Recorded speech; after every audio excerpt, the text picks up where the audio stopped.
ഇത് നമ്മുടെ സ്വന്തം ജുനു വയനാട്. ഇക്കാലം നമുക്ക് പരിചയപ്പെടാം ബാക്കി വിശേഷങ്ങൾ വീഡിയോസിൽ. ഓക്കെ, നമ്മളിന്ന് നേരെ മഞ്ചേരി പോകാൻ പോകും. എല്ലാവരും കോഴിക്കോട് നിന്ന് മറയൂർക്ക് വരിക. അപ്പോൾ നമുക്ക് മറയൂരിൽ നിന്ന് കോഴിക്കോട് പോകാം.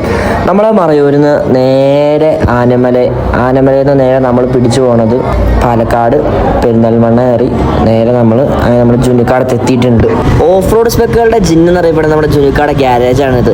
A to Z complete work നമുക്ക് ഇവിടെ നിന്ന് ചെയ്തെടുക്കാൻ പറ്റും. അതും കൂടാണ്ട് എല്ലാ കസ്റ്റമൈസ് വർക്കും പുള്ളി ചെയ്തുതരും. അങ്ങനെ നമ്മൾ ഇക്കാക്ക് കൈ കൊടുത്ത് അവിടെ നിന്ന് ഇറങ്ങി.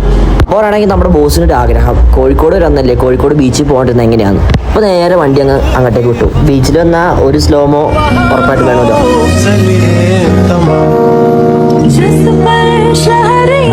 സ്ലോമോ ഇട്ട് സമയം പോയത് അറിഞ്ഞില്ല. പിന്നെ നേരെ നമ്മുടെ കഫേയിലേക്ക് വിട്ടു. ദീപാവലി അല്ലേ, അപ്പോൾ പടക്കം പൊട്ടിക്കണമെന്ന് പിള്ളേർ പറഞ്ഞു. പൊട്ടിച്ചേക്കാമെന്ന് ഞാനും പറഞ്ഞു.